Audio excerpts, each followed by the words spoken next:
This channel does not promote any violent, harmful, or illegal activities. All content provided by this channel is meant for an educational purpose only. MDH chana masala এখন ছোলা হোক বা বরবটি দানা, সাদা চানা হোক বা কালো, সব রান্নাই হবে অসাধারণ। MDH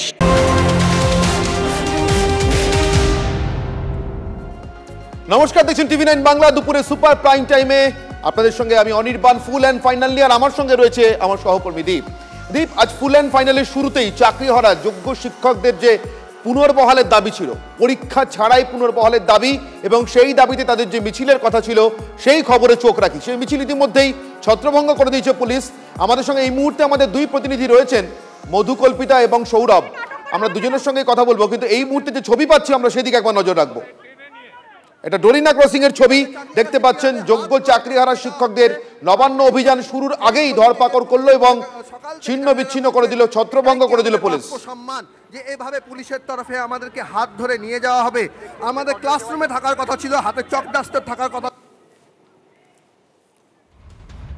আমরা দেখছিলাম ধর্মতলা ডরিনা ক্রসিং এর ছবি। আমাদের দুই প্রতিনিধি সৌরভ এবং মধুকল্পিতা দুজনেই আমাদের সঙ্গে থাকবেন, জানাবেন কিভাবে দীপ শিয়ালদা থেকে ধর্মতলায় এই যে মিছিল হওয়ার কথা ছিল নবান্নের উদ্দেশ্যে, সেই মিছিলে কিভাবে একের পর এক ধরপাকড় করে গ্রেফতার করে শিক্ষকদের বা আটক করে শিক্ষক এবং শিক্ষিকাদেরকে পুলিশ এই মিছিল শুরুতেই শেষ করে দিল।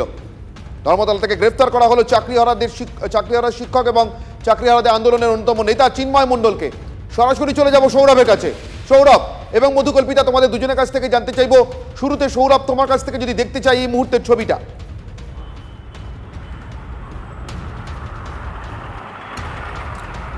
দেখো, এই মুহূর্তে পুলিশের তরফে এখনো তাদের যে ব্যবস্থাপনা সকাল থেকে ছিল সেই ব্যবস্থাপনা এখানে রাখা হয়েছে, সে সমস্ত সরা হয়নি। তবে পুলিশের যে উপস্থিতি যেটা ছিল সেটা ধারে ভারে একটু কমানো হয়েছে। আর সকাল থেকেই অনির্বাণ এখানে যে ছবিটা দেখা যাচ্ছিল প্রায় 11টার থেকে, ধর্মতলা বাস স্ট্যান্ড প্রথমে, তারপর ডরিনা ক্রসিং লাগোয়া মেট্রো যে স্টেশন রয়েছে, স্প্ল্যানেড যে মেট্রো স্টেশন, তার ফুটপাথ, এখানে যে শপিং মল রয়েছে সেই শপিং মল, এখানে যে খণ্ড খণ্ডভাবে পুলিশ ঢোকে এবং পুলিশ ঢোকে অভিযান চালিয়ে শিক্ষক শিক্ষিকাদের বার করিয়ে এনেছে। কখনো শিক্ষক শিক্ষিকাদের হাত ধরে তাদেরকে প্রিজন ভ্যানে তুলে নিয়ে যাওয়া হয়েছে, যেভাবে কোর্টের সময় আমরা আসামিদেরকে দেখি যে পুলিশ ধরে রয়েছে হাত, সেভাবে হাত ধরে তাদেরকে নিয়ে যাওয়া হয়েছে। কখনো দেখা গিয়েছে যে পুলিশ যে তাদেরকে যেতে বলা হচ্ছে, তাদের যদি আপত্তি জানাচ্ছে চাকরিহারা শিক্ষক শিক্ষিকারা, তো সেক্ষেত্রে তাদেরকে টানা হেঁচড়া করে নিয়ে যাওয়া হয়েছে এবং সেক্ষেত্রে একজন শিক্ষিকা জখমও হয়েছেন। আমরা ডিসি সেন্ট্রাল ইন্দিরা মুখোপাধ্যায়ের কাছে সরাসরি প্রশ্ন রেখেছিলাম। প্রশ্ন এক, যে এইভাবে ধরপাকড়ের কারণ কি? চাকরিহারা শিক্ষক শিক্ষিকা তারা চাকরি হারিয়েছেন, তারা দুর্নীতির কারণে সুপ্রিম কোর্টের নির্দেশে চাকরি হারিয়েছেন, তাহলে তাদেরকে কেন এইভাবে ধরপাকড় করা হচ্ছে? ডিসি সেন্ট্রালের বক্তব্য ছিল যে আইন শৃঙ্খলা জনিত কারণে পুলিশ পদক্ষেপ করেছে, যেহেতু আগের থেকে এই ধরনের কোনো কর্মসূচির ইন্টিমেশন ছিল না। সেক্ষেত্রে প্রশ্ন ছিল যে তারা তো মিছিল শুরুই করেনি, কোথাও 2-3 রয়েছেন, কেউ শপিং মলের ভেতরে রয়েছেন, কেউ মেট্রো স্টেশনের ভেতরে রয়েছেন, কেউ ফুটপাতে রয়েছেন, মিছিল শুরু হয়নি, তাহলে আইন শৃঙ্খলা অবস্থার অবনতি কিভাবে হলো? ডিসি সেন্ট্রাল বলছে যে পুলিশ এভাবেই কাজ করে, আইন শৃঙ্খলা কোথায় হতে পারে নির্দিষ্ট, অর্থাৎ আইন শৃঙ্খলা অবনতি হওয়ার আগেই পুলিশ আইন শৃঙ্খলা অবনতির কথা বলে কাউকে আটক করতে পারে। মোটামুটি তুমি যা বললে ডিসি সেন্ট্রালের বক্তব্য শুনে সেটাই বোঝা গেল। দীপ, এই মুহূর্তে আমাদের সঙ্গে অনির্বাণ, আমাদের আরো এক সহকর্মী মধুকল্পিতা রয়েছেন। আমি সরাসরি মধুকল্পিতার কাছে যাব। মধুকল্পিতা, এই মিছিলে যখন দানা বাজছিল তখন একজন শিক্ষিকা তিনি বলছিলেন যে আমাদের কাছে অস্ত্র বলতে কলম আর গলার অস্ত্র বলতে আমাদের কাছে স্লোগান। তার এই শিক্ষিকাদের, এই চাকরিহারা শিক্ষিকারা যারা বলছেন দিনের পর দিন এভাবে কাজ করে আসার পর আর নতুনভাবে তারা পরীক্ষায় বসবেন না, সেই শিক্ষক শিক্ষিকাদের ধরপাকড় করার জন্য পুলিশের এত আয়োজন। দেখো, এটাই তো হলো প্রশ্ন, যে যারা শিক্ষিকা, যাদের হাতে চক ডাস্টার থাকার কথা, তাদেরকে খোঁজার জন্য পুলিশ হন্যে হয়ে কখনো শপিং মলে ঢুকে যাচ্ছে, কখনো মেট্রো স্টেশনের ভেতরে। আমি একবার দেখানোর চেষ্টা করব, এই যে ডরিনা ক্রসিং, সেই ডরিনা ক্রসিং এর ওই পারে এখনো কিন্তু বেশ কয়েকটা পুলিশের ভ্যান, প্রিজন ভ্যান রাখা রয়েছে। এই ডরিনা ক্রসিং এ প্রথমে তারা শিয়ালদাতে, যারা চাকরিহারা শিক্ষকরা প্রথমে তারা শিয়ালদাতে জমায়েত করেছিলেন এবং তারপরে শিয়ালদা থেকে তারা কিন্তু ধীরে ধীরে এখানে চলে আসেন। তাদের যে প্ল্যান সেটা কিছুটা পরিবর্তন করে। তার কারণ হচ্ছে শিয়ালদাতে যখন তারা জমায়েত করছিলেন ঠিক তখনই তাদেরকে সেখান থেকে তুলে এক এক করে নিয়ে চলে যাওয়া হচ্ছিল। সে কারণে তারা মেট্রো ধরে সোজা এই ধর্মতলাতে আসেন এবং ধর্মতলা মেট্রো থেকে তারা নামতেই কিন্তু তাদেরকে সেখান থেকে তুলে নিয়ে চলে যাওয়া হচ্ছিল। আমি দেখানোর চেষ্টা করছি, আমার ভিডিও জার্নালিস্ট একেবারে মধুকল্পিতা আমাদের সঙ্গে থাকো, একবার দর্শকদের দেখায় সেই মুহূর্তের ছবি যখন আন্দোলনকারীরা তার একে একে জড়ো হচ্ছিলেন, কেউ শিয়ালদা মেট্রো স্টেশনের সামনে, কেউ শিয়ালদা রেল স্টেশনের সামনে, সেই মুহূর্তে তাদের কিভাবে প্রিজন ভ্যানে পুলিশ তুলে নিয়ে যায় সেই মুহূর্তের ছবিটা আরেকবার দেখাই আপনাদের, দেখুন। কতদূর যাবেন, কতদূর যাবেন? দেখো পুলিশ ধরে ফেললো, পুলিশ ধরে ফেললো। পুলিশ কিন্তু বারবার আটক করছে, বিভিন্ন জায়গায় আটক হয়ে গেলেন। তো দেখতে পাচ্ছ, দেখো ধর্মতলার মোড়ে এই মুহূর্তে বিক্ষোভ প্রদর্শন শুরু হয়ে গেছে। ধর্মতলার মোড়ে খালি গায়ে যারা মহিলা তারা রয়েছেন, পুরুষ রয়েছে, আটক করা হচ্ছে।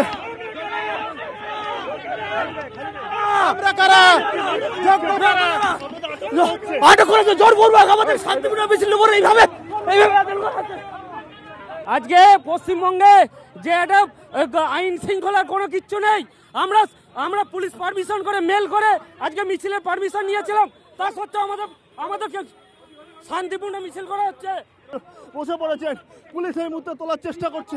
স্বাভাবিকভাবে কিন্তু পরিস্থিতি পুলিশ সামাল দেওয়ার চেষ্টা করছে। তাদের যে প্রতিবাদ, সেই প্রতিবাদ কর্মসূচি পাশাপাশি সমান্তরালভাবে তারা চালিয়ে যাচ্ছেন। সব মিলিয়ে কিন্তু আটক আবার করা হলো প্রায় 7 থেকে 8 জন যারা খালি গায়ে প্রতিবাদ করছিলেন। তাদের যে কর্মসূচি, সেই পূর্ব নির্ধারিত কর্মসূচি অনুযায়ী তাদের প্রতিবাদ কর্মসূচি চলছিল। আমাদেরকে ধরা হচ্ছে কি জন্য? কোনো কিছু নেই, বলে স্পেশাল ফোর্স থেকে আমরা ধরে নিয়ে আসছি। আমাদের এখানে দাঁড়াতেই দিচ্ছে না, আমরা তো কিছুই করিনি, আমাদের দাঁড়াতেই দিল না। আমরা হলাম সেই শিক্ষক যাদের বিরুদ্ধে এরা এইভাবে কাজ করছে। না, আমরা কোনো অপরাধী নই, এখানে যে ধরছে মনে হচ্ছে অপরাধী, আমরা কোনো অপরাধী নই। আমরা আমাদের বিরুদ্ধে কোনো অভিযোগই নেই, অথচ ধরে নিয়ে আসছে। একটা কারণ তো, একটা অভিযোগ অন্তত থাকা উচিত ছিল যেখানে আমাদের ডিসি সেন্ট্রাল ইন্টার মুখোপাধ্যায় নিজে প্রিজন ভ্যান আটকে দিলেন এবং আটকে দেওয়ার পর তারা আপনাদেরকে মিছিলে যোগ দিতে এসেছিলেন। মিছিলে যোগ দিতে দেবে না, মিছিল হবে না।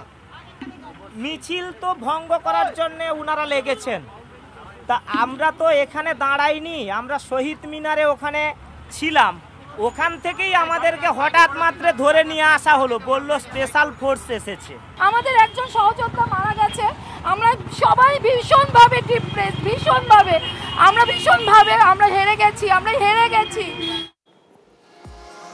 এই মুহূর্তে আমাদের সঙ্গে দুজন অতিথি রয়েছেন। আমার সঙ্গে রয়েছেন ভাস্কর সিনহা রায়, রাজনৈতিক কর্মী এবং তৃণমূল সমর্থক, এবং আমাদের সঙ্গে রয়েছেন ফিরদৌস শামীম, বিশিষ্ট আইনজীবী। আমি দুজনের সঙ্গে কথা বলবো। ভাস্কর বাবু, এই ছবিগুলো দেখছিলাম এবং সর্বশেষ ওই শিক্ষিকার কথাগুলো কানে বাজছিল, প্রিজন ভ্যানে তোলার পর বলছেন আমরা হেরে গেলাম, আমরা ভীষণভাবে ডিপ্রেসড। আজকে যাদের সত্যি সত্যি শ্রেণীকক্ষে থাকার কথা ছিল, হাতে চক ডাস্টার নিয়ে, তাদের পুলিশ টানা হ্যাচড়া করছে, কিছু করে ওঠার আগেই টানা হ্যাচড়া করছে। পুলিশ তাদের তাড়া করছে, একেবারে সাধারণ পাকা ক্রিমিনালদের মতো করে তাদেরকে তাড়া করছে, চেস করছে পুলিশ, তাড়া করে ধরছে, পাকড়াও করছে, ভ্যানে তুলছে। আমার দেখতে দেখতে ভাস্করবাবু, আপনারও নিশ্চিতভাবে মনে থাকবে 90-এর দশকের বিহারের কথা মনে পড়ছিল। এমনকি নীতিশ কুমারের বিহারেও এই ছবি আমরা দেখে অভ্যস্ত। ন্যায্য মাইনের দাবিতে, ডিএর দাবিতে শিক্ষকরা আন্দোলন করতে যাচ্ছেন, আর পুলিশ তাদেরকে চোর ছাঁচরের মতো পেটাচ্ছে। মানে চোর ডাকাতকে যেভাবে পেটানো হয় সেভাবে পেটাচ্ছে, ভ্যানে তুলছে। রাজ্যটাকে কি কার্যত বিহার বানিয়ে ফেললেন আপনারা ভাস্করবাবু? না, বাংলায় থাকবে, কিন্তু কাউকে চোর ডাকাতের মতো পেটানো হয়নি এবং পেটানোর অধিকার কারণ নেই, সেটা চোর হোক ডাকাত হোক।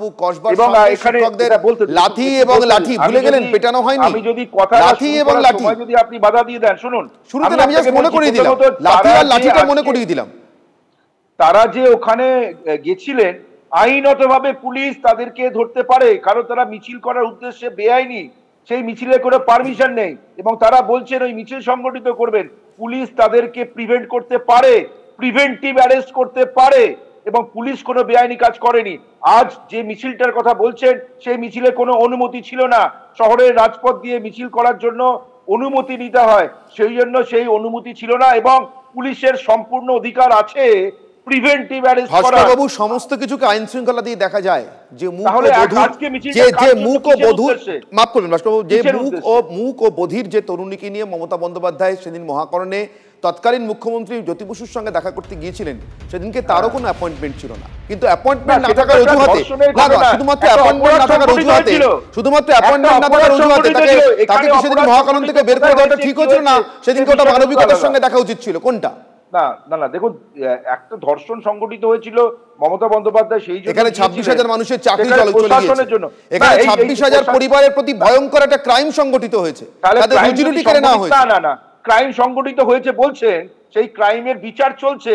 আর এখানে আজকে যে মিছিলটা, সেই মিছিলটা বেআইনি ছিল, বিচার চলছে কি বলা যায়? আমি প্রস্তাব পাচ্ছি, আমি আসবো ভাস্করবাবু আপনার কাছে, আবারও আসবো, আপনি জানেন বলার সময় পাবেন, আমি সবাইকে সমান সুযোগ দিই।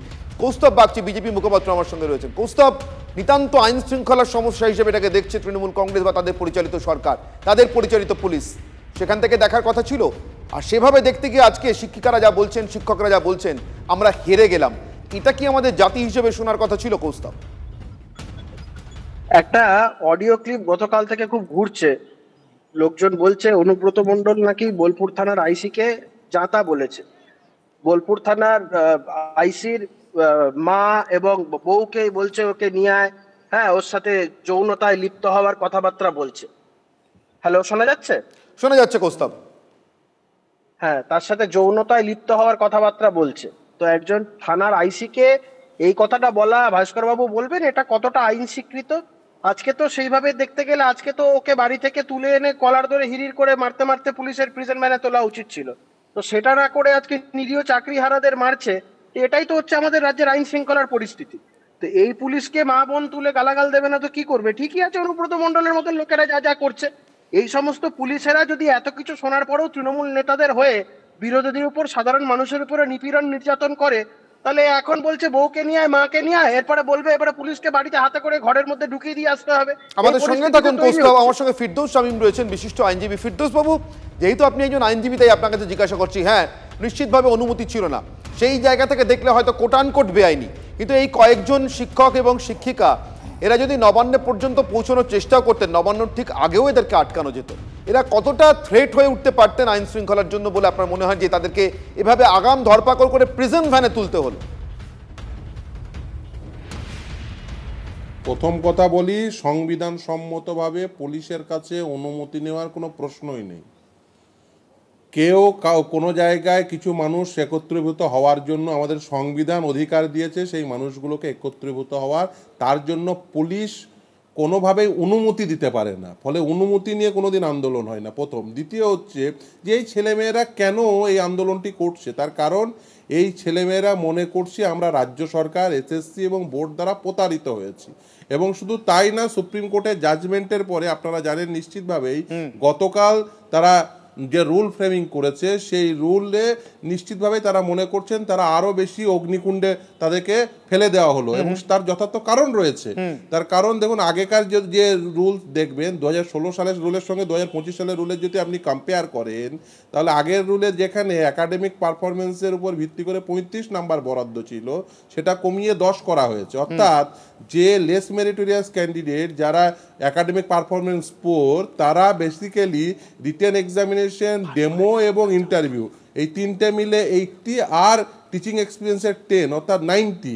এই 90 মানে পুরোটি নির্ভর করবে যে প্রথমে প্রশ্ন বিক্রি করা হবে, তারপরে যে পয়সা দেবে তাকে ইন্টারভিউয়ে 10-এ 10, ডেমোতে 10-এ 10। মানে আপনি বলছেন আরেকটা নতুন দুর্নীতির সুযোগ করা হচ্ছে, আরেকটা নতুন দুর্নীতির রাস্তা করা হচ্ছে, এটা আপনি বলছেন? একদম একদম তৈরি করা হচ্ছে, আমি এটা ভাস্কর বাবুর কাছ থেকে প্রতিক্রিয়া নেব। ভাস্কর বাবু, আপনি নিশ্চয়ই শুনলেন ফিরদৌস শামীম কিভাবে দেখছেন এটাকে, এই আপনাদের নতুন নোটিফিকেশন আপনাদের সরকারের। ভাস্কর বাবু, আপনার প্রতিক্রিয়া। হ্যাঁ, ফিরদৌস দা একজন আইনজীবী, শুধু না, একজন লব্ধপ্রতিষ্ঠ আইনজীবী। উনি সেকশন 170 অফ ভারতীয় নাগরিক সুরক্ষা সংহিতা প্রিভেন্টিভ অ্যারেস্টের কথাটা কেন বললেন না আমি জানি না। 170, সেকশন 170 বিএনএস। এছাড়া আরেকটা ব্যাপার কৌস্তব বলছিলেন যে একটা ফেক ভিডিও যেটা আর্টিফিশিয়াল ইন্টেলিজেন্স নিয়ে বানানো হয়েছে, সেটা নিয়ে আলোচনা হলো। আমি আপনাকে বলছি যে আজকে নোটিফিকেশন হয়েছে, সেই নোটিফিকেশন অনুযায়ী আইনসঙ্গতভাবে হয়েছে। এই নোটিফিকেশনে যদি কোনো ত্রুটি থাকে সেটা আইনগতভাবে বিচার করা যায়, সুপ্রিম কোর্ট সেটা বিচার করবে। তাদের যেহেতু নোটিফিকেশন হচ্ছে হাইকোর্ট বিচার করবে, কিন্তু এখানে আজকের এই মিছিল সংগঠিত করা এবং নোটিফিকেশন নিয়ে যে আলোচনাগুলো হচ্ছে সেগুলো বিভ্রান্তিকর এবং সাধারণ মানুষের কাছে বিভ্রান্তি সৃষ্টি করাটাই উদ্দেশ্য হচ্ছে। এবং আরেকটা চূড়ান্ত বিভ্রান্তির কথা ফিরদৌস শামীমরা বলছেন। তার আগে দীপ, আমার মনে হয় আমার এবং আমাদের দর্শকদের, আমাদের সবার জন্য তুমি যদি আরেকবার এই নতুন বিজ্ঞপ্তিটা একটু যদি বুঝিয়ে। একেবারে সুপ্রিম কোর্টের নির্দেশ মেনে চাকরিহারাদের জন্য যে নতুন পরীক্ষার বিজ্ঞপ্তি জারি করেছে এসএসসি, সেপ্টেম্বরের প্রথম সপ্তাহে তার লিখিত পরীক্ষা হবে, রেজাল্ট বেরোবে অক্টোবরের চতুর্থ সপ্তাহে। এই বিজ্ঞপ্তিতে বাড়তি গুরুত্ব দেওয়া হয়েছে কারা কতটা ভালো তারা পড়িয়েছেন, এই বিষয়ের উপর তাদের অভিজ্ঞতা পড়ানোর কতটা রয়েছে তার উপরে বাড়তি নম্বর রয়েছে। আমার মনে আছে এই এসএসসির যখন এই নতুন নোটিফিকেশন যারা চাকরিহারা শিক্ষকরা রয়েছেন তাদের কাছে যখন প্রতিক্রিয়া চাওয়া হয় তখন তারা বলেন যে এই বিজ্ঞপ্তি ভবিষ্যতে আরও বড় বিতর্কের জন্ম দেবে। উনি বলছেন যে সুপ্রিম কোর্টের রায় মানতেই হবে। বিগত দিনেও হাইকোর্ট রায় দিয়েছিল 22 লক্ষ এমআর প্রকাশ করা হয়নি। বিগত দিনেও হাইকোর্টে বারবার বলেছিল সেগ্রিগেটেড লিস্ট জমা দেওয়া হয়নি। সেগ্রিগেশন সম্ভব কিনা, এর বাইরে টেন্টেড আছে কিনা, কোনো উত্তর সঠিকভাবে দেওয়া হয়নি। তাহলে তখন গিয়ে কোর্টের রায় মানছেন না, দিয়ে নিয়ে কোর্টের রায় মানছেন না, চলে যাচ্ছেন সুপ্রিম কোর্টে, হায়ার কোর্টে। আর যখন আপনাদের পক্ষে রায় যাচ্ছে দেখছেন, ভোটের আগে একটা পরীক্ষা নিয়ে নিতে পারলে ভালো হয়, সকলকে নিয়ে নিতে পারলে ভালো হয়, দুর্নীতিটাকে রোখা যাবে, মানে মুখ বন্ধ করে দেওয়া যাবে। সেখানে দাঁড়িয়ে সেটা মানতে বাধ্য হচ্ছেন। মানুন না, কোর্টের রায় কেন মানবেন না, সকলেই মানুক, কিন্তু যোগ্য যারা তাদেরকে পুনর্বহাল করতে হবে। এই প্রচেষ্টা যদি রাজ্য সরকারের না থাকে তাহলে কিন্তু পশ্চিমবঙ্গে বৃহত্তর আন্দোলন হবে। বিশিষ্ট আইনজীবী ফেরদৌস শামীম আমাদের সঙ্গে রয়েছেন। ফেরদৌস বাবু, আপনারা শুনলেন যে চাকরিহারা শিক্ষকরা তারা বলছেন ভোটের আগে স্রেফ আইওয়া সেই বিজ্ঞপ্তি জারি করা, আপনি কি তাই মনে করেন? এবং দেখুন, শুধু তাই না, এখনো পর্যন্ত এটা হচ্ছে রুল। এরপরে বিজ্ঞপ্তি আজকে প্রকাশ করবেন বলে এর আগের দিন মুখ্যমন্ত্রী জানিয়েছেন। এখন যে বিজ্ঞপ্তিটি প্রকাশ হবে সুপ্রিম কোর্টের নির্দেশ মোতাবেক, সেই বিজ্ঞপ্তি কিন্তু 2016 সালের রুলের সাপেক্ষে সেই বিজ্ঞপ্তি প্রকাশ হতে হবে। সেটা যদি না করে যদি নতুন রুলের সাপেক্ষে বিজ্ঞপ্তি প্রকাশ হয় তাহলে নিশ্চিতভাবে, যে আজকে আমি বলে রাখছি, আপনারা এটা চাইলে সংরক্ষণ করে রেখে দিন, আদালতে গিয়ে আবার মুখ পুড়বে। তার কারণ হচ্ছে সেখানে নির্দিষ্টভাবে বলা আছে যে কিভাবে সিলেকশন করতে হবে, কাদেরকে নিয়ে সিলেকশন করতে হবে এবং কিভাবে সিলেকশন করতে হবে। এখন সুপ্রিম কোর্টের জাজমেন্টে যদি সেটি তর্জমা না করতে পারেন, সেটা জানতে হবে যে প্রশাসনিক ব্যর্থতা। এবং এই যে কোনো আমাদের সঙ্গে তখন আমি আসবো আপনার কাছে। কৌস্তব বাগচি কিছু বলতে চান? কৌস্তব, আমি অনির্বাণদা তোমাকে এখনই বলছি, এই যে রুলস এর সাথে এই রুলসটা কৌস্তব আমার সঙ্গে দীপও রয়েছে, দীপের প্রশ্ন ছিল এটা। কৌস্তব প্লিজ। আমি জাস্ট একটা জিনিস শুধু একটু বলে নিই, সেটা হচ্ছে এই রুলসটা যেটা করা হয়েছে, এই কথাটা ফিরদৌসরা বললো, একদম 100% আমি তার সাথে একমত। দেখো, এই ডিএটা দেওয়ার সরকারের এখন যা অবস্থা, আর্থিক অবস্থা, বাটি নিয়ে বসার মতন অবস্থা। এই সরকারের যে আর্থিক অবস্থা, সরকার কোনোভাবেই চাইবে না 26,000-এর চাকরি যাতে কোনোভাবে হয়। আবার বলছি, আমি আজকে বলে রাখলাম, এটা মিলিয়ে নিও, এই নিয়োগ প্রক্রিয়াটা নিয়ে আবার জটিলতা তৈরি হবে এবং আলটিমেটলি একটা মামলা হবে, করে গোটা বিচার প্রক্রিয়াটা সম্পূর্ণভাবে আবার রসাতলে যাবে, আবার আন্দোলন হবে, আবার রাস্তায় বসবে, এরা সমস্তটা হবে। এবং এটা মমতা বন্দ্যোপাধ্যায় সম্পূর্ণভাবে তখন বলবো, ওই দেখো কোর্টের জন্য আমি চাকরি দিতে চাই কিন্তু কোর্টের জন্য দিতে পারলাম না। এটা খুব সুচারুভাবে মমতা বন্দ্যোপাধ্যায় এই পন্থাটা বেছে নিয়েছে। তিনি কোনো চাকরি দেবেন না, কিচ্ছু করবেন না, ইচ্ছা করে দুর্নীতি করবেন, ইচ্ছা করে এমন কিছু জটিলতা তৈরি করবেন। কৌস্তব আমাদের সঙ্গে থাকুন। অনির্বাণদা, এই যে প্রস্তুতির জন্য হাতে ঠিক 3 মাস সময়, আমার পরিষ্কার মনে আছে শিক্ষিকারা গত মঙ্গলবার যে চাকরিহারা শিক্ষিকা তারা বলছিলেন যে তাদের এখন সংসার রয়েছে, সন্তান রয়েছে। এই 3 মাসে তারা কিভাবে প্রিপারেশন নিয়ে আবার একটা এত বড় পরীক্ষা তারা বসতে পারবেন? তারা বলছেন আমরা পরীক্ষায় বসবো না। তারা মুখ্যমন্ত্রীর সঙ্গে দেখা করতেও গিয়েছিলেন গতকাল, কিন্তু সেখানেও পুলিশ তাদের আটক করে। একেবারেই। এবং বিকাশ রঞ্জন ভট্টাচার্য বিশিষ্ট আইনজীবী, তার বক্তব্য আমরা পেয়েছিলাম, প্রতিক্রিয়া পেয়েছিলাম এই প্রসঙ্গে। একবার শুনে নেব কি বলেছেন বিকাশ রঞ্জন ভট্টাচার্য। যাই করুন না কেন, 2014-2016 যে নিয়ম ছিল সেই নিয়ম মেনেই নতুন করে পরীক্ষা নিতে হবে। তার বাইরে যাওয়ার ক্ষমতা এই রাজ্য সরকারের নেই। সুপ্রিম কোর্টের রায়কে মান্যতা দিতে তারা বাধ্য। অন্য কিছু করলে পরেই আবার বিপদে পড়বেন, এটুকু বলে দিতে পারি। এই পুরনো চাকরিটা সম্পূর্ণ বাতিল হয়ে গেছে মমতার দুর্নীতির জন্য। সেই চাকরির কোনো সুবিধে কেউ পেতে পারে না, এটা বোঝা উচিত। আমার মনে হয় বিকাশ রঞ্জন বাবু যা বলেছেন তার প্রতিক্রিয়া নিশ্চয়ই ভাস্কর সিনহারায় শুনতে পেয়েছেন। ভাস্কর বাবু, আপনার বক্তব্য। রঞ্জন বাবু সবসময় চেয়েছিলেন যে প্যানেল বাতিল হোক এবং মানুষ চাকরি না পাক, যোগ্য অযোগ্য সবকিছুর থেকে উনার উদ্দেশ্য ছিল চাকরি না পাক। আমি আপনাকে একটা প্রশ্ন করছি, যে আজকে নোটিফিকেশন হয়েছে 2016 হয়েছে, যারা পরীক্ষা দিতে পারবেন যোগ্য প্রার্থীরা তাদের জন্য 10 নম্বর এক্সট্রা রাখা হয়েছে, 10-20 নম্বর রাখা হয়েছে, তারা মেনে নিচ্ছেন। এই সময় যদি মানে আবার মামলা করে আপনারা যদি পরীক্ষা ব্যবস্থাটাকে আপনারা যদি দীর্ঘায়িত করতে চান, আপনারা যদি চাইছেন যে মানুষ চাকরি না পাক, এই পদ্ধতিটার মধ্যে দিয়ে আপনারা নিজেদের যুক্ত করতে চাইছেন বলে বিকাশ বাবুকে তার দলও এই বিষয়টাতে তার পাশে ছিলেন না।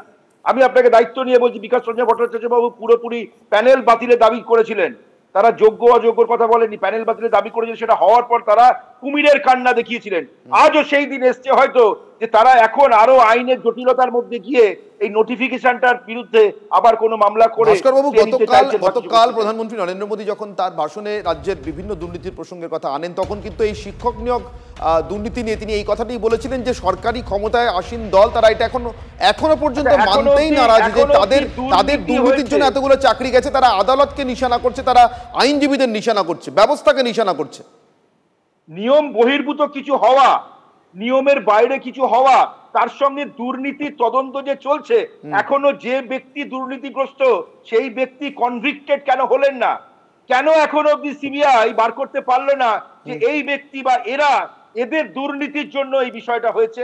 আমরা এখনো দেখছি এটা তদন্ত চলছে। এটার উত্তর আমি কৌস্তবের কাছ থেকে নেব। কৌস্তব, এই বিলম্ব কি কার্যত আপনাদের সদিচ্ছা নিয়েও প্রশ্ন তুলছে? মানে আপনারা বলছেন কালকে প্রধানমন্ত্রী এতগুলো কথা বলে গেলেন চাকরিহারাদের জন্য, যোগ্য শিক্ষকদের পাশে দাঁড়ানোর জন্য, কিন্তু আপনাদের এই পাশে দাঁড়ানোর ইচ্ছা সদিচ্ছা সবকিছুকেই প্রশ্নের মুখে ফেলে দিচ্ছে এই দীর্ঘায়িত দুর্নীতি, এই দীর্ঘায়িত তদন্ত এবং তদন্তের শেষে এখনো পর্যন্ত কারুর সেইভাবে শাস্তি না পাওয়া। কৌস্তব,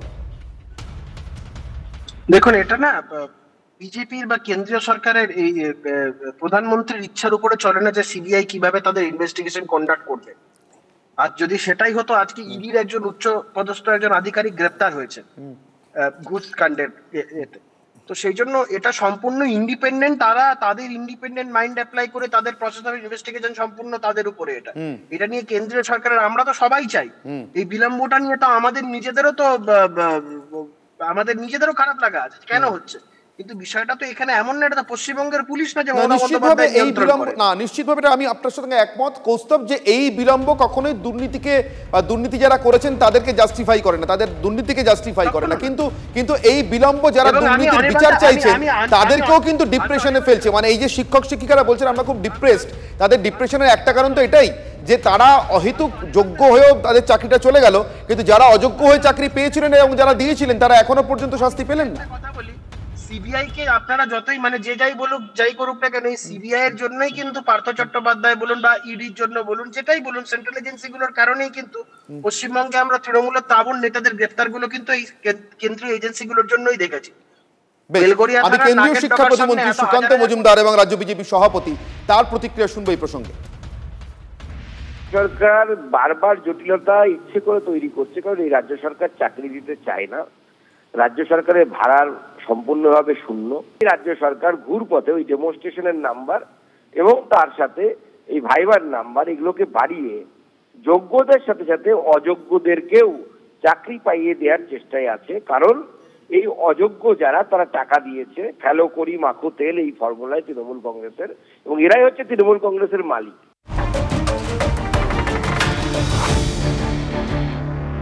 এই মুহূর্তে আরো একটা বড় খবরে নজর রাখতে হবে। পোস্টিং বিতর্ক, সরকারি সিদ্ধান্তকে সরাসরি চ্যালেঞ্জ, পোস্টিং এ যোগ দিচ্ছেন অনিকেত মাহাতো। আইনি লড়াই চালিয়ে যাওয়ার সিদ্ধান্ত নিয়েছেন তিনি। দেবাশিস আশফাকুল্লাহ তারা দুজনে কাজে যোগ দিলেও আইনি লড়াই চালিয়ে যাবেন। আরো বিস্তারিত জানবো এই বিষয়ে শ্রাবন্তী আমাদের সঙ্গে রয়েছেন। শ্রাবন্তী, দেখো তাদের মূল বক্তব্য হচ্ছে যে সরকারি সিদ্ধান্ত যেটা হয়েছে সেটা সরাসরি বিরোধিতা কিছু নয়, শুধুমাত্র 3 জনের উপরে কেন এই বদলির ভাড়া সেই প্রশ্ন তারা তুলেছেন। যদিও পোস্টিং এর বিরোধিতা নয়, তারা দুজন চলে যাচ্ছেন যেখানে তাদের পোস্টিং করা হয়েছে। শুধুমাত্র অনিকেত মাহাতো তিনি এখানেই থাকবেন, বাকি দুজন কলকাতা হাইকোর্টে যেমন একদিকে মামলা দায়ের করেছেন, তাদের বক্তব্য যে ঠিক কি কারণে তাদের পোস্টিং হয়েছে সেই বিষয়টা আদালতের কাছে পরিষ্কার হবে। আগামী 5ই জুন এই মামলার শুনানি রয়েছে। শ্রাবন্তী অনেক ধন্যবাদ তোমাকে। যেমনটা জানাচ্ছিলাম, আপনাদের নতুন পোস্টিংয়ে যোগ দিচ্ছেন না অনিকেতা মাহাতো, তিনি আইনি লড়াই চালিয়ে যাবেন। দেবাশিস আসফাকুল্লাহ, যে আর দুজন মুখ রয়েছেন তিলোত্তমা আন্দোলনের, তারা কাজে যোগ দিল, তারা আইনি লড়াই চালিয়ে যাবেন। এই মুহূর্তে জুনিয়র চিকিৎসক এবং আন্দোলনকারী অনিকেত মাহাতো আমাদের সঙ্গে রয়েছেন। অনিকেত, আপনি আইনি লড়াই চালিয়ে যাওয়ার সিদ্ধান্ত নিয়েছেন, কি অভিযোগ রাজ্যের বিরুদ্ধে, আপনার স্বাস্থ্য ভবনের বিরুদ্ধে? না, অভিযোগ মূলত হচ্ছে যে প্রথমত সেটা হচ্ছে আমি জয়েন করছি না। কেন জয়েন করছি না? আমি মনে করি যে স্বাস্থ্য ভবন এবং সরকার যে স্টেপ নিয়েছে, একটা মেরিট বেসড কাউন্সিলিং, মেধার ভিত্তিতে যে কাউন্সিলিং প্রসেস, সেই প্রসেসকে তারা ভায়োলেট করতে চাইছে, একটা অনৈতিকতার জন্ম দিচ্ছে, একটা অস্বচ্ছতার জন্ম দিচ্ছে। তাহলে এর প্রতিবাদে আমি জয়েন করছি না। হাইকোর্টে ভ্যাকেশন বেঞ্চ চলছে, আমি পুরো আইনি পরামর্শ সবটাই নিচ্ছি। পাশাপাশি নাগরিক সমাজের কাছে আবেদন রাখছি, অতি অবিলম্বেই আমরা আমাদের সুনির্দিষ্ট কর্মসূচি, আমাদের যে অভয় আন্দোলনের অপূরণীয় যে দাবিগুলি ছিল, তার সাথে সাথে এই অস্বচ্ছতা এবং অনৈতিকতার যে জায়গা শুরু করতে চাইছে, এই পুরোটা নিয়ে নাগরিক আন্দোলন এবং আইনি পরামর্শ দুটোই নিচ্ছে। বেশ, আপনাকে অনেক ধন্যবাদ। এই মুহূর্তে দুপুরের সুপার প্রাইম টাইমে ফুল অ্যান্ড ফাইনালে দীপ আমরা যে খবরে চোখ রাখতে চলেছি তা বীরভূমের একেবারে ডাকাবুকো তৃণমূল নেতা অনুব্রত মণ্ডল, তার নাম করে বোলপুরের আইসিকে ফোনে অশ্লীল ভাষায় হুমকি দেওয়ার অভিযোগ, এবং সেই হুমকি দেওয়ার অভিযোগের পরিপ্রেক্ষিতে কিছুক্ষণ আগে আমরা জানতে পারলাম যে নবান্নের সবুজ সংকেতের পরই এবার কড়া পদক্ষেপের পথে পুলিশ। বোলপুর থানায় গিয়েছেন এসপি, অর্থাৎ বীরভূম জেলার এসপি, ফোন করে হুমকি দিয়েছেন স্থানীয় তৃণমূল নেতা আইসির অভিযোগের, এই অভিযোগের ভিত্তিতেই এফআইআর রুজু হয়েছে। আমরা শুনে নেব এসপি আমনদীপ সিং কি বলেছেন কিছুক্ষণ আগে সাংবাদিক বৈঠক করে।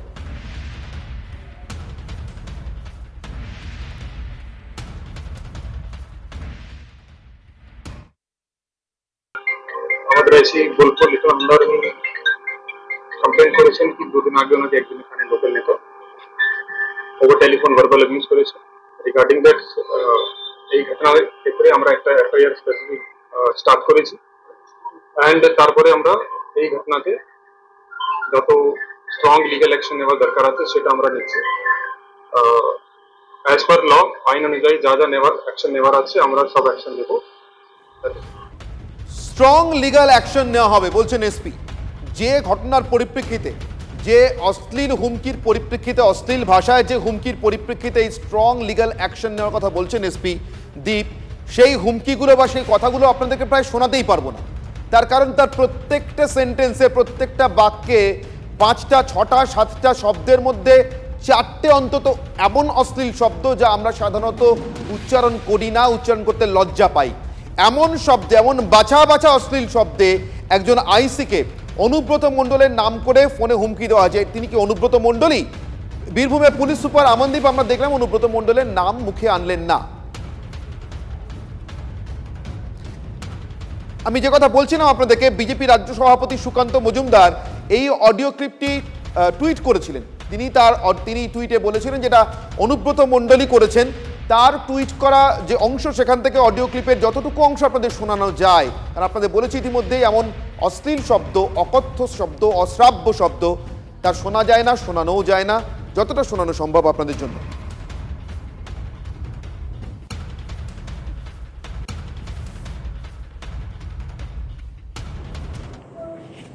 হ্যালো, হ্যাঁ বলুন। তোর পশু ডেপুটেশন নিয়ে তোর বাংলো পর্যন্ত যাব, তোকে বার করে নিয়ে আসবো। বল বল বল বল বল বল বল বল। হ্যালো, বল। আপনি কি বলছেন? আমি অনুব্রত মণ্ডল বলছি। তোর বউ দারুণ দেখতে, আমাকে যে নিয়ে এসছে এটা। পশু যখন ডেপুটেশন দেবে না, তোকে কোয়ার্টার থেকে মারতে মারতে নিয়ে আস।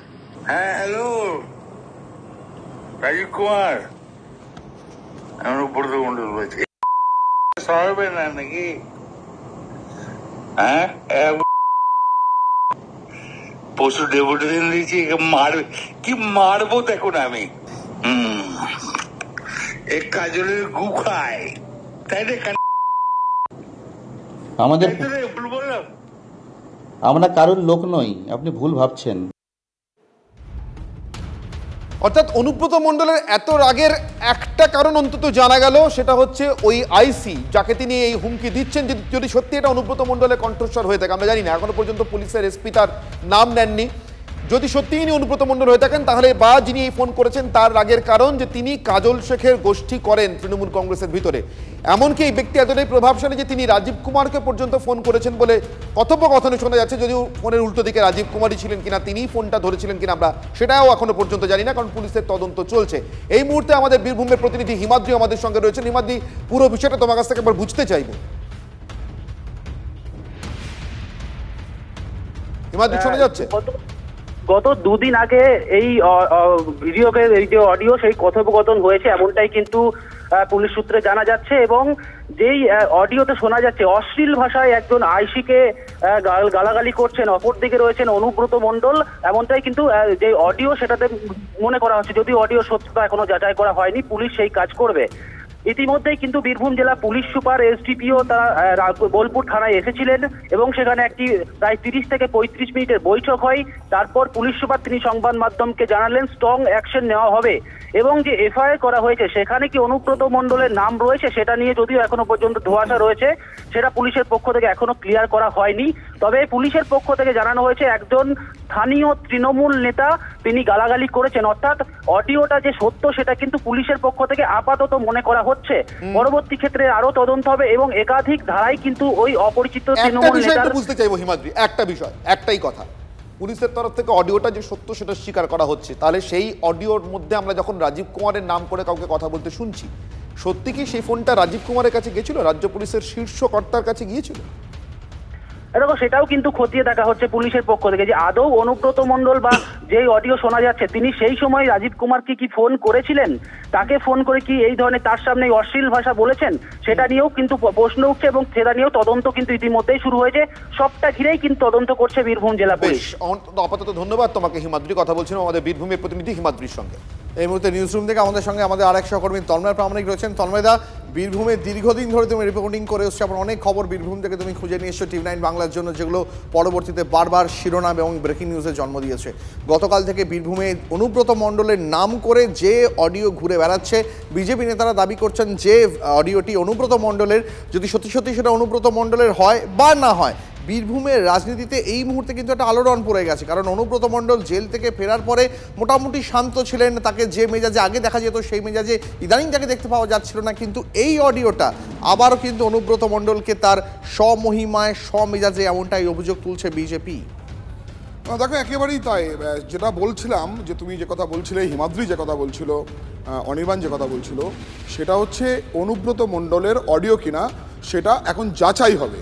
কিন্তু পুলিশ আপাতত তদন্ত শুরু করছে এটি অনুব্রত মণ্ডল এবং বোলপুর থানার আইসির মধ্যে কথোপকথন, যেখানে বোলপুর থানার আইসিকে মানে অকথ্য বললেও বোধহয় কম বলা হয়, ভাষায় প্রকাশ করা যাবে না, এত খারাপ খারাপ শব্দ ব্যবহার করা হয়েছে, ব্যক্তিগতভাবে আক্রমণ করা হয়েছে, যে কারণে এফআইআরে যে যে ধারা দেওয়া হয়েছে সেগুলি কিন্তু বলা চলে মারাত্মক ধারা, নন বেলেবল ধারাও রয়েছে। কারণ এখানে ভার্বালি বলা চলে যৌন হেনস্থা সেরকম বক্তব্যও রয়েছে। সব মিলিয়ে যৌন হেনস্থা শুধু পুলিশকে করার হুঁশিয়ারি দেওয়া হয়নি, যৌন হেনস্থা তার গোটা পরিবারকে দেখানো হবে এমন হুঁশিয়ারি দেওয়া হয়েছে। তার স্ত্রীর নাম ধরে কথা বলা হচ্ছে। পুলিশ অফিসার কি না সে নাকি তার প্রতিপক্ষ দলের অভ্যন্তরেই আরেক নেতার, মানে সেখানে যেটা শোনা যাচ্ছে কাজল শেখের ঘনিষ্ঠ, তুমি অর্থাৎ আইসিকে বলা হচ্ছে তুমি কাজল শেখের ঘনিষ্ঠ, তাকে বলতে শোনা যাচ্ছে রাজ্যের এক শীর্ষ পুলিশ কর্তার নাম ধরে যে তুমি ওকে সরাচ্ছ না কেন, তুমি ওকে সরিয়ে দাও, হ্যাঁ ও ঠিকঠাক কাজ করছে না। অর্থাৎ সব মিলিয়ে একদিকে প্রশাসনিক কাজে হস্তক্ষেপ, অনেকগুলো বিষয় উঠে আসছে।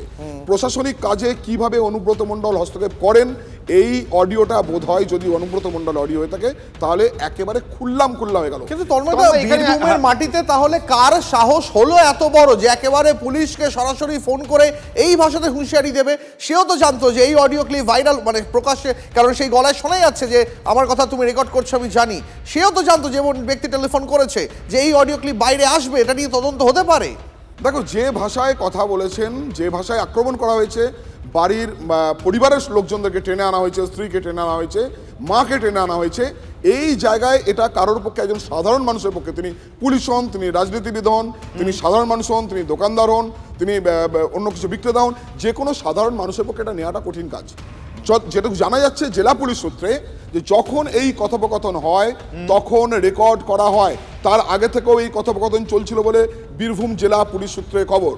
কিছুক্ষণ পরে এই পুলিশ অফিসার সেটিকে রেকর্ড করেন এমনটা জানা যাচ্ছে। তারপর তিনি কলকাতায় ঊর্ধ্বতন কর্তৃপক্ষের সঙ্গে কথা বলেন। প্রথমে তিনি জেলার এসপিকে জানান, এসপি কথা বলেন। একেবারে নবান্ন সূত্রে যেটুকু জানা যাচ্ছে সেখানেও অভিযোগ হয় এবং সেখান থেকে বলা হয় কড়া অবস্থান নিতে। একটা প্রশ্ন শুধু করবো, আমাদের অ্যাসিস্ট্যান্ট এডিটর তন্ময় প্রামাণিক নিউজ রুম থেকে রয়েছেন আমাদের সঙ্গে। তন্ময়ের কাছে আমার একটাই প্রশ্ন। তন্ময়, আমরা দেখলাম কিছুক্ষণ আগে এসপি সাংবাদিকদের প্রশ্নের উত্তর দিলেন এবং বললেন strong legal action will be taken, অর্থাৎ কড়া আইনি ব্যবস্থা নেওয়া হবে। তুমি ধারাগুলোর কথা বলছিলে, যে কথোপকথন আমরা শুনেছি তাতে বোধহয় সত্যি কোনো ধারাই বোধহয় যথেষ্ট হয় না।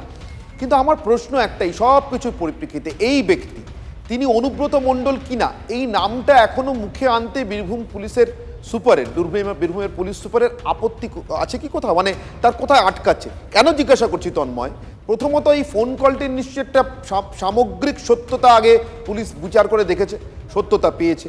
এক, তার মানে এই ফোন কলটি ঘটেছে এবং ওই আইসির সঙ্গে এই ফোন কলটি করা হয়েছে। এবার কোথা থেকে যে ফোন কলটা রেকর্ড করা হয়েছে, তার রেকর্ড অ্যানালিসিস হয়েছে, সেই ফোন কলটা কোন নাম্বার থেকে এসেছিল আর সেই নাম্বারটা সত্যি অনুব্রত মণ্ডলই ব্যবহার করেন কিনা, এটা এখনো পুলিশ যাচাই করে উঠতে পারেনি তন্ময়। দেখো, সেই সমস্ত বিষয়গুলোই কিন্তু এতক্ষণ ধরে যে বোলপুর থানাতে বৈঠক হলো সেখানে এই বিষয়গুলি এসছে, অর্থাৎ ফোনের কল দেখা হয়েছে এবং রেকর্ডে আমরা অনেকেই ভাবতে পারি যে এআই দিয়ে এই গলা তৈরি করা হয়েছে না, কণ্ঠ তৈরি করা হয়েছে কিনা, কারণ একেবারে স্পষ্ট যারা অনুব্রত মণ্ডলের কণ্ঠ শুনতে অভ্যস্ত এই রাজ্যের মানুষ, তার দলের নেতারা, তারা প্রত্যেকে বলছেন একটা একদম হুবহু অনুব্রত মণ্ডলের কণ্ঠ। অন্যদিকে লিটন হালদার যিনি রয়েছেন আইসি, তার কণ্ঠ একেবারে হুবহু। এআই দিয়ে হতে পারে এই একটা সম্ভাবনা রয়েছে, অন্যদিকে একটা সম্ভাবনা রয়েছে একটি ফোন থেকে লিটনের ফোনে এসেছিল, অর্থাৎ আইসির ফোনে এসেছিল, সেটাই কিন্তু এতক্ষণ যাচাই করা হয়েছে এবং জেলা পুলিশ সূত্রে যেটুকু জানা যাচ্ছে প্রাথমিক সত্যতা মিলেছে। এরপর তো আইনগত বিষয়গুলো রয়েছে। ফলে এই অনুব্রত যে পুলিশকে হুমকি দিতে এখন নতুন নয়, পিসিআর এর কাছে ছবি থাকলে সে পিসিআর ছবি দেখাতে পারে, নিশ্চিতভাবে দেখাবো, যে তিনি পুলিশকে দাঁড়িয়ে হুমকি দিচ্ছেন যে বিকেল 5টার মধ্যে না হলে ভেঙে সব গুঁড়িয়ে দেবো, তোমাদের দেখে নেবো। পুলিশকে বোম মারতে নিদান দিয়েছিলেন, অর্থাৎ পুলিশ বারে বারে এগুলো প্রকাশ্যে আর ভিতরে আমাদের সঙ্গে থাকো। এই যে তন্ময় প্রামাণিক বলছিলেন যে অনুব্রত মণ্ডলের এর আগেও পুলিশকে হুমকি দেওয়ার অভ্যেস আছে, এক কথায় অভ্যেস আছে। কেমন ছিল সেই হুমকিগুলো যদি দুটো একটার দিকে আমরা নজর রাখি? আমার সঙ্গে দুজন অতিথি রয়েছেন, ভাস্কর সিনহা রায় রাজনৈতিক কর্মী এবং তৃণমূল সমর্থক, এবং কৌস্তব বাগচি আমার সঙ্গে রয়েছেন বিজেপি মুখপাত্র। আমি দুজনের কাছেই যাব, কিন্তু তার আগে আমি একবার অনুব্রত মণ্ডলের যে অভ্যেস, পুরনো অভ্যেস পুলিশকে হুমকি দেওয়ার, তার দু একটা নমুনা আপনাদের জন্য রাখছি। প্রার্থী বাড়িতে হুমকি দেয়, তার বাড়িটা ভেঙে চালিয়ে দেয়, তার বাড়িটা ভেঙে চালিয়ে দেয়। আর যদি কোনো প্রশাসন ভাবে নির্দলকে সমর্থন করব, সেই প্রশাসনের পুলিশের উপরে বোম মারুন। আমি বলছি 7টা পর্যন্ত টাইম দেন, 9টা পর্যন্ত আমি ঢুকে যাবো। একটা বাড়ি ঘর রাখবো না, চুরমার করে দেবো। 9টার ভেতরে বাড়ি ঘর ভেঙে আমি চালিয়ে দেবো, মেরে হাত পা ভেঙে দেবো। এই সবই অবশ্য অনুব্রত মণ্ডলের জেল যাত্রার আগে। জেল থেকে ফিরে আসার পর আমার সহকর্মী দীপ এইমাত্র যখন আপনারা শুনছিলেন এই পুরনো বাইটগুলো, আমাকে বলছিলেন জেল থেকে ফিরে আসার পর অনুব্রত মণ্ডলের ওজন এবং রাগ দুটোই প্রপোর্শনেটলি একদম আনুপাতিক হারে কমেছে। তারপর হঠাৎ করে অনুব্রত এতটা রেগে গেলেন কেন, যদি অনুব্রত এই কণ্ঠস্বর এটা হয়ে গিয়ে থাকে? ভাস্কর সিনহা রায়, এখনো পর্যন্ত আমার একটাই কারণে প্রবল সন্দেহ হচ্ছে, জানেন, যেটা অনুব্রত মণ্ডলেরই কণ্ঠস্বর। সন্দেহের কারণটা শুনলে আপনি একটু অবাক হবেন ঠিকই, কিন্তু আমার সন্দেহ হচ্ছে ঠিক এই কারণে, এখনো বীরভূমের পুলিশ সুপার যেভাবে ভাসুর ভাদ্র বইয়ের সম্পর্কের মতো অনুব্রত মণ্ডলের নামটা কিছুতেই মুখে আনতে চাইছেন না, তাতেই আমার যেন কেন দৃঢ় বিশ্বাস হচ্ছে এটা অনুব্রত মণ্ডলেরই কণ্ঠস্বর। আপনি মিমিক্রি বলে বিষয়টা জানেন? আপনার গলা করে আরেকজন কথা বলতে পারে, আমাদের প্রধানমন্ত্রী গলা করে চারিদিকে বিভিন্ন লোক কথা বলতে পারে, এবং সম্ভবত আর্টিফিশিয়াল ইন্টেলিজেন্সের ব্যবহার করে আপনার গলা, আপনার বাচনভঙ্গিকে কপি করা যায়। একটা অভিযোগ হয়েছে, একটা জিনিস ভাইরাল হয়েছে, সেটার জন্য একটা এফআইআর হয়েছে, পুলিশ তদন্ত করবেন। অনুব্রত মণ্ডল যেটা বলছেন বলে আপনি বলছেন, আমি তো প্রথমেই বলবো যে অনুব্রত মণ্ডল কখনোই বলতে পারেন না। অনুব্রত মণ্ডল মধ্যরাত্রে কাউকে ফোন করে থ্রেট করছেন, এটা এটা এটা তার চরিত্র নয়। নরমালি তিনি মধ্যরাত্রে করেন না, একদম প্রকাশ্য দিবালোকে করেন, সবাইকে সামনে রেখে করেন। প্রকাশ্য দিবালোকে করেন, আপনি কি করে এবং পুলিশ কি করে নাম নেবে? এবং প্রাথমিক তদন্ত করে যেটা বলা হলো আপনাদের প্রতিবেদনে, আমি জানি না প্রাথমিক তদন্তের রিপোর্টটা কি করে আপনারা পেলেন।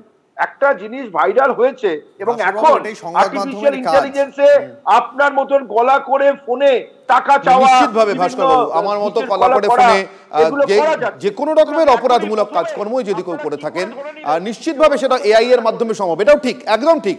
কিন্তু যদি আমার ফোন নাম্বারটা সেক্ষেত্রে ব্যবহার হয়ে থাকে তাহলে আমার একটা প্রাথমিক দায় জন্মাবে কি? অবশ্যই অবশ্যই তদন্তের অবকাশ রেখেই বলছি। কৌস্তব বাগচি বিজেপি মুখপাত্র আমার সঙ্গে রয়েছেন, আমি কৌস্তবের কাছ থেকে জানতে চাইবো। কৌস্তব, কিছুক্ষণ আগে ঘটনাটা রেফারেন্স দিচ্ছিলেন, কিন্তু কৌস্তব যা আপনি শুনলেন এখনো পর্যন্ত, তদন্ত যে পথে এগোচ্ছে, পুলিশ যা বলেছে এখনো পর্যন্ত, প্রকাশ্যে যা বলেছে তদন্ত সম্পর্কে, এবং ভাস্কর বাবুরা যেভাবে দেখছেন, আপনার প্রতিক্রিয়া কৌস্তব? তাও ভালো, ভাস্কর বাবু বা এখন অব্দি তৃণমূলের তরফ থেকে কোনো স্টেটমেন্ট আসেনি ওর মাথায় নাইট্রোজেন কম যায়, আগে বলেছিল অক্সিজেন কম যায়, এখন বলবে নাইট্রোজেন, এই সমস্ত চলবে তো। এর আগে দেখেছি আমরা অ্যাডিশনাল এসপি পদমর্যাদা একজন অফিসারের হাতের সামনে হাত চাপড়াতে চাপড়াতে বলছে 5 মিনিট সময় দিলাম, আর সেই অ্যাডিশনাল এসপি পদমর্যাদার লোকটি মাথা নিচু করে দাঁড়িয়ে আছে। পুলিশকে বোম মারবো বলে পুলিশের সিকিউরিটি নিয়ে ঘুরে বেড়ায়। এই একটা লোকের থেকে কি এক্সপেক্ট করা যায়? দেখো অনির্বাণ, আমি তোমাকে বলছি যা হচ্ছে ঠিক হচ্ছে, অনুব্রত মণ্ডলের খুব একটা ভুল নেই। গরু চুরি, বালি চুরি, কয়লা চুরির পয়সা দীর্ঘদিন ধরে ভাগ বাটোয়ারা পুলিশকে দিয়ে এসছে, তারপরে তো ওর অধিকার আছে পুলিশকে বাপান্ত করা। এই পুলিশই তো এদের জন্য বিরোধীদের উপর, সাধারণ মানুষের উপর অত্যাচার করে।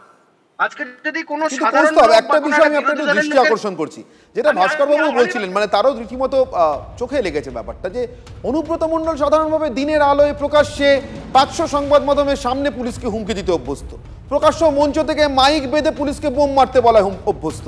তিনি কি রাতের অন্ধকারে এরকম কাপুরুষোচিত ভাবে একটা ফোন থেকে আরেকটা ফোনে ফোন করে হুমকি দেবেন? ভাস্কর বাবু এই সন্দেহটা প্রকাশ করছিলেন, তাই বললাম আপনাকে। না, আমি জাস্ট তোমাকে এই কথাগুলো বলছি, ওর তো বললাম ওটা ওই কথাগুলো বলবে টলবে, ঠিক আছে, অসুবিধা নেই। অতীতটা একটু মনে করে দেখো, অনুব্রত মণ্ডল একবার পার্টি অফিসে বসে বলছিল একটা মহিলা ওই করে ওকে গাঁজা কেস। অতীতে মমতা বন্দ্যোপাধ্যায় বকটুয়ের ঘটনার পরে তৃণমূলের এক নেতাকে বলেছিল অমুক লোক পুলিশ ডাকতে দেরি করেছিল। এই যে গোটা প্রশাসনিক বিষয়টাকে যে কন্ট্রোল করে তৃণমূল নেতারা, এটা আজকে বুঝতে কোনো অসুবিধা নেই। একজন আইসি কে বলছে কাজলের লোক, তো তৃণমূল দলটা আর পুলিশ প্রশাসন দুটো এক হয়ে গেছে। আমাদের বাপ 14 পুরুষের ভাগ্য ভালো, কালকে আইসি এটাকে রেকর্ড করেছে। ও বলছিল ওর বউকে নিয়ে এতক্ষণে, আমার খুব বাজে লাগছে এই কথাটা বলতে, এতক্ষণে নিজের স্ত্রীকে ওর ঘরে দিয়ে আসেনি, এই আমাদের বাপ 14 পুরুষের ভাগ্য ভালো। আমাদের সঙ্গে ভাস্কর সেনার কৌস্তব আমাদের সঙ্গে তখন আসবো আপনার কাছে। এর মধ্যে ভাস্কর সেনার রাজনৈতিক বিশ্লেষক আমাদের সঙ্গে রয়েছেন। ভাস্কর বাবু, অনুব্রত মণ্ডলের যা মেজাজ আমরা চিনি জানি, এতদিন ধরে সংবাদ মাধ্যমে কাজ করার সূত্রে দেখেছি, তিনি অত্যন্ত ডাকাবুকো একজন নেতা, এবং সত্যি সত্যি তিনি মুখের ওপর স্পষ্ট কথা বলতে খুব একটা ভয় পান না। সেখানে অনুব্রত মণ্ডলের নাম করে যে অডিও ক্লিপটা ভাইরাল করা হচ্ছে বিজেপির তরফ থেকে, আপনার কি মনে হচ্ছে অনুব্রত মণ্ডল এখন খানিকটা মানে নিজেকে সংকুচিত করে নিয়েছেন, খানিকটা মানে গুটিয়ে রয়েছেন, সেই কারণেই রাতের বেলায় ফোন করেন এরম করে? না না, এটা ফোনটা করেছেন এটাই আপনারা কেন মনে করছেন? আমি আপনাকে বলছি, দেখুন অনুব্রত মণ্ডলের জীবন দিয়ে অনেক ঝড়। আমি একটু থামাচ্ছি ভাস্কর বাবু, আপনাকে একটু থামাচ্ছি। এই মুহূর্তে বড় খবর অনির্বাণ দা, একেবারে এই মুহূর্তে সবথেকে বড় খবর, অনুব্রত মণ্ডলকে নিঃশর্তে ক্ষমা চাওয়ার নির্দেশ। অনুব্রত মণ্ডলকে নিঃশর্ত ক্ষমা চাওয়ার নির্দেশ তৃণমূল কংগ্রেসের। যদি অন্যায়ভাবে কিছু বলেন তবে দল ব্যবস্থা নেবে। ভাইরাল ভিডিও সম্পর্কে মন্তব্য চন্দ্রিমা ভট্টাচার্যেরও। এতক্ষণ ধরে অনির্বাণ দা আমরা যে আলোচনা, যে বিতর্ক চালিয়ে যাচ্ছিলাম, ভাস্কর বাবু যেটা প্রতিষ্ঠা করার চেষ্টা করছিলেন যে এআই ব্যবহার করে এই গলায় কেউ অনুব্রত মণ্ডলের গলা করে ফোন করেছে, তা তাহলে নয়। বোলপুর থানার আইসিকে হুমকি দিয়েছেন অনুব্রত মণ্ডলই, এটাই তৃণমূল কংগ্রেস স্বীকার করছে এবং নিঃশর্ত ক্ষমা চাইতে বলেছে। তাহলে তন্ময় আর কোনো ঢাক ঢাক গুড়গুড় নেই, তৃণমূল কংগ্রেসই বলে দিল যে গলাটা অনুব্রত মণ্ডলেরই, তাই তো? একেবারেই তাই। যে অভিযোগ গতকাল বিক্ষোভ হয়েছিল বোলপুর থানার সামনে, কার নির্দেশে? অনুব্রত মণ্ডলের নির্দেশে। কারা করেছিলেন? সুদীপ্ত বাবুরা রয়েছেন, সুদীপ্ত ঘোষ এবং তার যে অনুগত যারা ওখানকার নেতা রয়েছেন, তারা বোলপুর থানার আইসিকে ভয় দেখানোর জন্য সেখানে বিক্ষোভ করেছিলেন। এবং এই বিক্ষোভের কথাটা কোথায় রয়েছে? এই ভাইরাল হওয়া অডিওতে, যেখানে গালাগাল খিস্তি সমস্ত রয়েছে। কবে বলেছিলেন না? গতকালের ঠিক 2 দিন আগে, সেই রাতের ফোন। তখনই অনুব্রত মণ্ডলের নামে দলের অভ্যন্তরে অভিযোগ গেছিল, অভিযোগ পৌঁছেছিল কলকাতায় শীর্ষ মহলে, অভিযোগ পৌঁছেছিল পুলিশের একদম শীর্ষকর্তাদের কাছে। TV9 বাংলা যে সূত্র বলছিলাম আমরা তো নাম প্রকাশ করতে পারি না, যে কারণে ভাস্করবাবু যখন বলছিলেন তিনি তার কথা বলেছেন। TV9 বাংলার কাছে যে খবর ছিল, এই অডিও অনুব্রত মণ্ডল এবং বোলপুর থানার আইসি লিটন হালদারের। 1, 2 আজকে যতক্ষণ বোলপুর থানাতে এই এসপি গেছিলেন এবং সেখানে পুলিশদের নিয়ে বৈঠক করেন, এসডিপিও ছিলেন, এসডিও ছিলেন, সবাই ছিলেন, সেই বৈঠকে প্রাথমিকভাবে সেই মোবাইলে অনুব্রত মণ্ডলের দিক থেকে মোবাইলের নাম্বার এসে দেখা গেছে, যেটা আমরা বলেছিলাম প্রাথমিকভাবে জানা যাচ্ছে। স্পষ্ট করতে চাইবো তন্ময়, তৃণমূল কংগ্রেস তার মানে দলীয়ভাবে বলেই দিল এটা অনুব্রত মণ্ডলের কণ্ঠস্বর, মিটে গেল একটা কথা। অনুব্রত মণ্ডল নিঃশর্তভাবে ক্ষমা চাইবেন, এটা তৃণমূল কংগ্রেস নির্দেশ দিল, মিটে গেল। কিন্তু দুটোই আসলে রাজনৈতিক পদক্ষেপ, রাজনৈতিক ব্যবস্থা দল নিচ্ছে। পুলিশের কি তাহলে হাতটা খুলে দেওয়া হলো নাকি ব্যবস্থা এখানেই থেমে গেল, কোনটা? দেখো, দুটো বিষয় রয়েছে। সম্ভবত যেটা মনে হচ্ছে এখনো বীরভূম পুলিশ থেকে যে খবর আসছে বা সেই জেলা পুলিশ সূত্রে যেটুকু খবর পাওয়া যাচ্ছে, পুলিশ কিন্তু লিগ্যাল অ্যাকশনের দিকেই যাচ্ছে। পুলিশ কোনো কড়া পদক্ষেপ করতে পারে সেই ইঙ্গিত কিন্তু গত 1 ঘন্টায় পরপর মিলছে। ফলে আমরা বীরভূমে নতুন একটা কোনো ছবি দেখতে পারি, সেই বলা চলে সম্ভাবনাও রয়েছে। একবার ওই শিব ঠাকুর, সম্ভবত শিব ঠাকুরের টাইটেলটা মনে পড়ছে না, তার অভিযোগের ভিত্তিতে আসানসোলে সিবিআই হেফাজতে থাকাকালীন সেখান থেকে অ্যারেস্ট করে নিয়ে এসেছিল পুলিশ। আর এখন যেটা আমরা বলতে চাই যে আজকে যে ঘটনাগুলো পরপর ঘটছে, সেখানকার জেলা পুলিশ সুপার যেটা বলে গেলেন এবং যেভাবে ইনস্ট্রাকশন রয়েছে জেলা পুলিশের রূপান্তরে, তাতে কড়া অবস্থান নিলে আবারও কিন্তু গ্রেপ্তার হতে পারেন অনুব্রত মণ্ডল, সেই সম্ভাবনা প্রবল হচ্ছে। তবে শেষ পর্যন্ত রাজনৈতিক টানাপোড়েন কতটা যায় তার উপর নির্ভর করছে।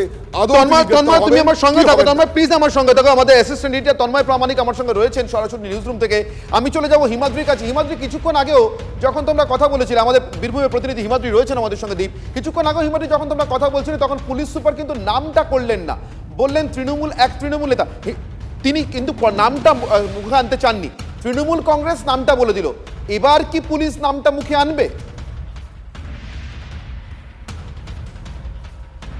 দেখো, সেটাই অনুব্রত মণ্ডল এই নামটা কিন্তু পুলিশ সুপার আমনদীপ তিনি কিন্তু এই বোলপুর থানাতে তিনি কিন্তু নাম নিলেন না, তিনি বললেন স্থানীয় এক তৃণমূল নেতা। এই মুহূর্তে রাজ্য বিজেপি সভাপতি সুকান্ত মজুমদার আমাদের সঙ্গে রয়েছেন। সুকান্ত বাবু, আমি অনির্বাণ রয়েছি আপনার সঙ্গে। অনুব্রত মণ্ডলের ওই যে কণ্ঠস্বরের অডিও যে ক্লিপ আপনি পোস্ট করেছিলেন, সেই ক্লিপের কিন্তু সত্যতা তৃণমূল কংগ্রেস স্বীকার করে নিয়েছে, তাকে নিঃশর্ত ক্ষমা চাইতে বলেছে। অন্যদিকে আমরা যা খবর পাচ্ছি তার বিরুদ্ধে এফআইআর হয়েছে এবং পুলিশ আইনি ব্যবস্থার পক্ষেই এগোচ্ছে। আপনার প্রতিক্রিয়া সুকান্ত বাবু? দেখুন, প্রথম কথা হচ্ছে এই অডিও ক্লিপটা বাইরে আসার ফলে আজকে তৃণমূল কংগ্রেস এই সমস্ত কথা বলছে এবং ব্যবস্থা নেওয়ার কথা বলছে। কিন্তু এরকম বহু অডিও ক্লিপ আছে যারা বাইরে আসেনি বা রেকর্ডিং হয়নি। তৃণমূল কংগ্রেসের নেতারা জেলায় জেলায় এই ধরনের অসভ্যতাম করেছে, পুলিশকে ধমকিয়েছে, চমকিয়েছে। এবং শুধু তাই নয়, গতকাল মুখ্যমন্ত্রী যেভাবে সিঁদুর নিয়ে কথা বললেন, মহিলাদের সিঁদুর যা আমাদের মা বোনেরা মাথায় দেন, এবং অনুব্রত মণ্ডল একজন পুলিশ অফিসারের স্ত্রী এবং মা সম্পর্কে যে অপমানজনক কথাবার্তা বললেন, এই দুটোতেই পরিষ্কার হয়ে গেছে যে তৃণমূল কংগ্রেস মহিলাদের আদপে কি ধরনের সম্মান করে। বাংলার মহিলাদেরকে এরা ভোগ্যপণ্য মনে করে। অনুব্রত মণ্ডলের কথাগুলো তো আমি আমার মুখে আনতে পারবো না, আমার রুচিতে বাঁধবে এবং আমার অডিওতেও বিপ করতে বাধ্য হয়েছি। সেখানে যে ভোগ কামনার চরম আকাঙ্ক্ষা, এটাই হচ্ছে মহিলাদের প্রতি তৃণমূল কংগ্রেসের দৃষ্টিভঙ্গি। এবং সেটা মাননীয় একটা প্রশ্ন আপনার কাছে করতে চাইবো। অনুব্রত মণ্ডল প্রকাশ্যে পুলিশকে বোমা মারতে বলেছেন, আপনিও জানেন, আমিও জানি, গোটা বাংলার মানুষ শুনেছেন। খুব অদ্ভুতভাবে কোনো রহস্যজনক কারণে সেই ভিডিও এবং অডিও ক্লিপের কণ্ঠস্বর শেষ পর্যন্ত অনুব্রত মণ্ডলের সঙ্গে নাকি ম্যাচ করেনি। এমনকি ঘটনাস্থলে উপস্থিত দুজন পুলিশ কর্মী তারাও পরে মনেই করতে পারেননি অনুব্রত মণ্ডল সেদিনকে ওখানে দাঁড়িয়ে ঠিক ওরকম কথা বলেছিলেন কিনা। হঠাৎ কি ঘটলো? তিহার যাত্রা এবং তারপর অনুব্রত মণ্ডল ফিরে আসার পর তৃণমূল কংগ্রেস সরাসরি সবটা স্বীকার করলো, অনুব্রত মণ্ডলকে নির্দেশ দিল ক্ষমা চাইতে এবং পুলিশকে বললো ব্যবস্থা নিতে। আপনার কোনো এই তফাৎটা কেন দেখছেন, কি মনে হয় আপনার? না, এখন অনুব্রত মণ্ডলের প্রয়োজন মুখ্যমন্ত্রী শেষ হয়েছে। মুখ্যমন্ত্রী এখন কাজল শেখের পিঠে ভর করেছেন। এখন কাজল শেখ কিছুদিন চলবে, কাজল শেখের যতদিন না অডিও বেরোচ্ছে। আপনার কি মনে হয় কাজল শেখ কি মহিলাদের সম্পর্কে থেকে ভালো কিছু ধারণা পোষণ করেন নাকি? এরা পুলিশের সাথে এইভাবেই কথা বলে। রাজীব কুমারের সাথে যেভাবে অনুব্রত মণ্ডল কথা বলছে, সবই তো অনুব্রত মণ্ডলের চেরা চামুন্ডা। আজকে না বিরোধ হয়েছে, আজকে মুখ্যমন্ত্রী হিন্দু অনুব্রত মণ্ডল থেকে কাজল শেখ মুসলিম তার দিকে ঝুঁকেছেন। তো স্বাভাবিকভাবে এটা তাদের পলিটিক্যাল কম্পালশন, ভোট ব্যাংকের রাজনীতি, দুধের গায়ের রাজনীতি, এই রাজনীতির দিকে মাননীয় মুখ্যমন্ত্রী ঝুঁকছেন। সেই জন্য অনুব্রত মণ্ডলকে এখন একটু দূরে সরিয়ে দিয়েছে, ওই সৎ ছেলের মতো ব্যবহার করছে। আবার সময় এলে পরে যখন দেখবেন যে অনুব্রত মণ্ডল ডান্ডা করছে, তখন আবার সৎ ছেলে ভুলে মাননীয় মুখ্যমন্ত্রী কোলে তুলে নেবেন। এখন কাজল শেখ মুখ্যমন্ত্রী কোলে তুলছে। অনেক ধন্যবাদ। সুকান্ত মজুমদার রাজ্য বিজেপি সভাপতি আমাদের সঙ্গে ছিলেন। আমরা কথা বলছিলাম, সরাসরি তার প্রতিক্রিয়া নিচ্ছিলাম। এই মুহূর্তে আমাদের সঙ্গে আমাদের সহকর্মী সৌরভ গুহ রয়েছেন টেলিফোন লাইনে। সৌরভ, অনুব্রত মণ্ডলকে 4 ঘন্টার মধ্যে এই মন্তব্যের জন্য ক্ষমা চাইতে হবে দলের তরফে স্পষ্ট করে জানিয়ে দেওয়া হলো। কোথাও কি একটা দল এবং অনুব্রতর মধ্যে কোথাও একটা কি দূরত্ব তৈরি হয়েছে? কারণ তিনি দল এবং দলনেত্রী অত্যন্ত স্নেহের পাত্র ছিলেন দীর্ঘদিন ধরে। একেবারেই একসময় পাত্র ছিলেন অনুব্রত তৃণমূল সুপ্রিমো মমতা বন্দ্যোপাধ্যায়, কিন্তু সেসব এখন অতীত। যে ঘটনা ঘটেছে, যে ঘটনা নিয়ে বিজেপি রাজ্য সভাপতি টুইট করেছেন, সে ঘটনাকে কেন্দ্র করে রাজ্য রাজনীতি তোলপাড়। 3টে কথা। এক হচ্ছে, যা বক্তব্য রেখেছেন অনুব্রত মণ্ডল একজন কর্তব্যরত পুলিশের সঙ্গে, তা তৃণমূল কংগ্রেস দল সমর্থন করে না। 2, 4 ঘন্টার মধ্যে তাকে নিঃশর্ত ভাবে ক্ষমা চাইতে হবে। 3, যদি তিনি ক্ষমা না চান তাকে শোকজ করা হবে। দেখো, ইতিমধ্যেই দানাছাটা হয়ে গেছে অনুব্রত মণ্ডলের। তিনি আর সভাপতি নেই, তিনি আর 5 জন কোর কমিটির সদস্যদের মতোই একজন সাধারণ কোর কমিটির সদস্য। তার উপর দল যেভাবে তার বক্তব্য, এর আগেও তো উনি অনেক কুকথা বা বাক্য, এখানে আমার প্রশ্ন, অনুব্রত মণ্ডলকে নিঃশর্তে ক্ষমা চাইতে বলছে সেই তৃণমূল কংগ্রেস যারা অনুব্রত মণ্ডলের যে কোনো কাজকেই এর আগে নিঃশর্তে সমর্থন করেছে। অনুব্রত মণ্ডল কিছুদিন আগেই দলের জেলা কমিটির ভিতরে, কোর কমিটির ভিতরে অন্যতম সদস্য হয়ে দাঁড়িয়েছেন। অনুব্রতর এই ভয়ঙ্কর ধৈর্যচ্যুতির কারণটা কি? মানে অনুব্রত এইভাবে রেকর্ড হচ্ছে জেনেও টেলিফোন কলে একজন আইসিকে এই ভাষায় হুমকি দিয়ে গেলেন কেন? তিনি কি সন্দিহান ছিলেন এখনো পর্যন্ত যে দল তাকে একেবারে ঝেড়ে ফেলবে না? সেটাই ক্লিয়ার করে দেওয়া হচ্ছে অনুব্রতকে। তার এক্স্যাক্ট জায়গাটা দলে এখন কোথায়? একেবারেই অনির্বাণ। দেখো, অনুব্রত মানেই তিনি বিখ্যাত ছিলেন বাক্য বোমায় বিখ্যাত ছিলেন অনুব্রত মণ্ডল। একের পর এক কথা তিনি বলেছেন, এবং পুলিশকে হুমকি তো আজকে নতুন নয়, বহুদিন আগে সেই সময়ই তো তিনি পুলিশকে হুমকি দিচ্ছেন, সেই ভিডিও সামনে এসেছিল। তারপরে কিন্তু দল তার বিরুদ্ধে কোনো পদক্ষেপ নেয়নি। এখন সার্বিকভাবে অবস্থাটা একটু অবশ্যই খারাপ অনুব্রত মণ্ডলের ক্ষেত্রে। তিনি আর আগের কনফিডেন্সের জায়গায় নেই। অনেক ধন্যবাদ সৌরভ, অনেক ধন্যবাদ। আমি সরাসরি চলে যাব ভাস্কর সিনহা রায় আমার সঙ্গে রয়েছেন, রাজনৈতিক কর্মী এবং তৃণমূল সমর্থক। ভাস্কর বাবু, এতক্ষণ ধরে যে রহস্যের কথা আপনি ভাবছিলেন, আমরাও ভাবছিলাম, সে রহস্যের উন্মোচন হয়ে গিয়েছে, রাজনৈতিকভাবে হয়ে গিয়েছে।